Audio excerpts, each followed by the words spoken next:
Bahujan Samaj party व वंचित बहुजन आघाडी एकत्र येण्याचे सुतोवाच निर्माण झाली आहे। वंचित बहुजन आघाडीचे राष्ट्रीय अध्यक्ष प्रकाश आंबेडकर यांनी बहुजन समाज पार्टीची विधानसभेच्या पार्श्वभूमीवर एकत्र येण्याचे संकेत दिले आहेत, अशी माहिती बहुजन समाज पार्टीचे प्रदेशाध्यक्ष ॲडव्होकेट सुनील डोंगरे यांनी माध्यमांशी बोलताना दिली आहे। बहुजन समाज पार्टीच्या वतीने दीक्षाभूमी नागपूर ते चैत्यभूमी मुंबईपर्यंत 22 जिल्ह्यातून मोठ्या प्रमाणात संविधान जनजागृती यात्रा काढण्यात आली आहे। त्या अनुषंगानेच 5 ऑक्टोबर रोजी परभणी शहरात ही संविधान यात्रा दाखल झाली।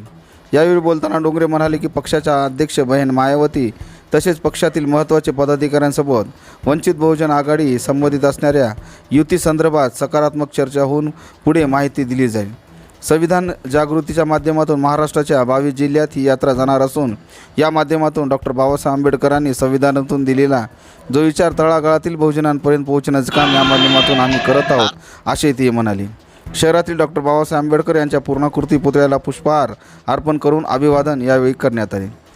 यावेळी पक्षाचे प्रदेश उपाध्यक्ष प्राध्यापक शिंदे सर, प्रदेश पदाधिकारी LB इंगळे, रौफबाई मुकुंद सोनोने, डॉक्टर मोहन राईकेवार, अनिरुद्ध रणवीर, देवराव खंदारे, अशोक वायवळ, जिल्हाध्यक्ष प्रसन्नजित मस्के यांच्यासह जिल्ह्यातील प्रमुख पदाधिकारी मोठ्या संख्येने उपस्थित होते।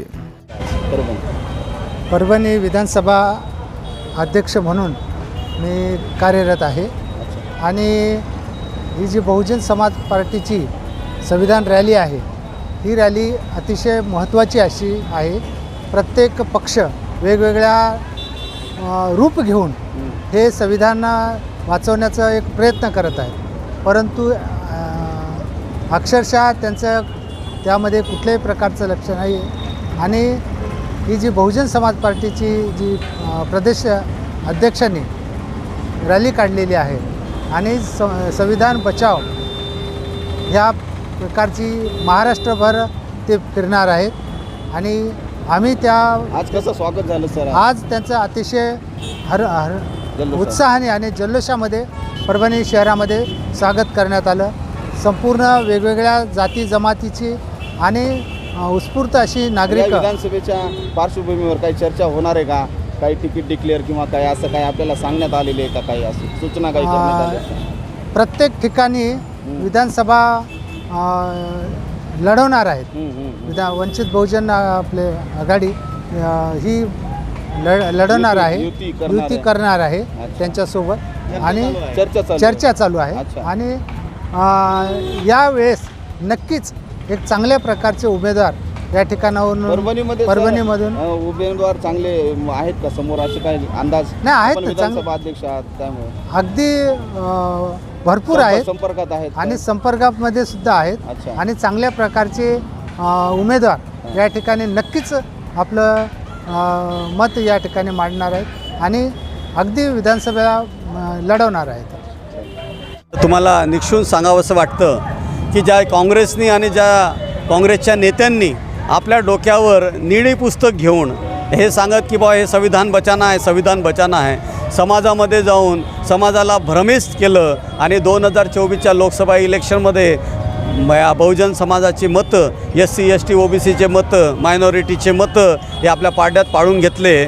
मी त्या सर्व पुढाऱ्यांना असं विचारू इच्छितो, जे आता काही BJPचे लोक पण घेऊन चाललेले आहेत समाजामध्ये, संविधान जागर, संविधान जागर। मला असं सांगायचं आहे, देशामध्ये कित्येक अमेंडमेंट झाले, त्यातले maximum amendment 102 near about approximately 102 amendment हे काँग्रेसच्या कार्यकाळामध्ये झाले।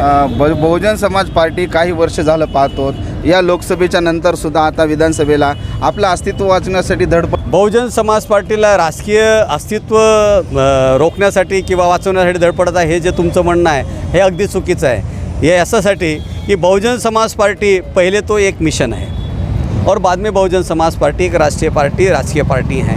हम फुले बाबा शाहू के विचारधारा को आगे बढ़ाने के लिए और जन जन तक उनकी विचारधारा को फैलाने के लिए ये काम कर रहे हैं। और बाबा साहब ने कहा था कि जाओ अपने घर की दीवारों के ऊपर लिखो तुम्हें इस देश की शासन करती जमात बननी है, और इसलिए बाबा साहब के उस एक वाक्य को सफल करने के लिए, क्योंकि पॉलिटिकल पावर राजकीय भूमिका घेत असताना नेहमी बहुजन समाज पार्टी ही पुढे राहिलेली आहे, परंतु काही काळ बघता आताची जी परिस्थिती झाली या परिस्थितीवर काय सांगू इच्छिता? मला तुम्हाला सांगायचं आहे, ये जो आप बात कर रहे हैं कि भाई इस अभी बहुजन समाज पार्टी बैकफुट पे आई है, ये बहुत गलत है। गलत इसलिए है कि मीडिया उस तरीके से प्रचारित करता है। और एक तरफ देखिए, एक तरफ 36 अलग अलग गठों को लेकर एनडीए गठबंधन था, एक तरफ 26 गठों को लेकर इंडिया गठबंधन था, और हम राष्ट्रीय पार्टी हैं, हम अपने बलबूते इस देश में लड़ रहे थे। महाराष्ट्र में अभी रणनीति क्या है बीएसपी की? बीएसपी की रणनीति ये है, इसीलिए हमने ये जन जागरण रैली निकाली है। इसके माध्यम से हम समाज में जाकर बहुजन समाज को ये समझाने वाले हैं, ये जो कांग्रेस ने इस बार प्रचार किया उससे भ्रमित होकर आपने कांग्रेस को वोट दिए, और आपने देखा कि कांग्रेस को वोट देने के बाद कांग्रेस 1 से बढ़कर 13 हुई और पूरे देश में 99 हुई। लेकिन अभी जो पार्लियामेंट का सेशन है उसके पहले ही 1 तारीख को जो डिसीजन आया माननीय सुप्रीम कोर्ट का, उन्होंने कहा कि SC ST के रिजर्वेशन को वर्गीकरण करेंगे, क्लासिफिकेशन करेंगे। इसके खिलाफ ना कोई कांग्रेस ने बात करी, ना बीजेपी के कोई नेता ने बात की, ना सपा ने बात करी, ना ममता बनर्जी ने, ना नीतीश कुमार ने। इसका मतलब ये है कि यदि बहुजन समाज के लिए, SC ST के लिए कोई हितैषी है तो वो बहन कुमारी मायावती जी है। और इसको लेकर 21 तारीख को हमने भारत बंद किया। अच्छा। अपने समाज को समझा के बताया, ना केवल बुद्धिस्ट समाज को, संपूर्ण बहुजन समाज को समझा के बताया कि आप लोगों की हितैषी पार्टी यदि कोई है, रिजर्वेशन को कोई बचा सकता है इस देश में, तो बहन मायावती जी हैं। उन्होंने कहा कि यदि आप लोगों में दम है,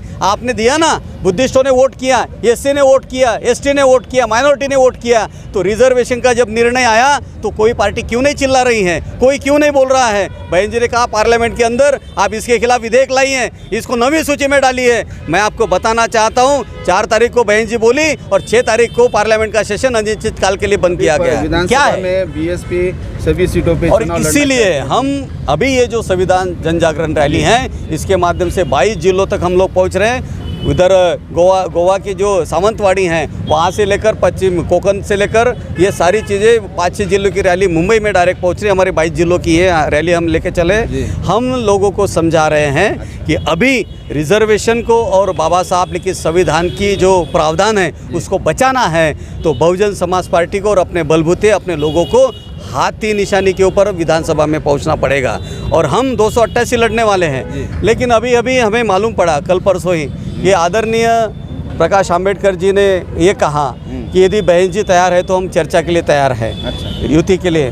तो हम उनके जो इस प्रावधान का या ये जो किया, सुनिए ना, मैं बता रहा हूँ आपको। तो मैं इस आदरणीय प्रकाश आंबेडकर जी के जो ये जो उन्होंने प्रस्ताव दिया है उसका मैं स्वागत करता हूं। और हम अपने जो वरिष्ठ हैं, बहन मायावती जी हैं, परम आदरणीय इस बहुजन समाज पार्टी की नेता है, राष्ट्रीय अध्यक्षा हैं, उनसे हम बात करेंगे, उनसे निवेदन करेंगे, और यदि वो बहन जी परमिशन देती है तो हम युति करने के लिए तत्पर होंगे। बहुजन समाज पार्टी या विधानसभेमध्ये आताच्या या पूर्णपणे लढण्यासाठी तयार आहे आणि या संविधान यात्राच्या माध्यमातून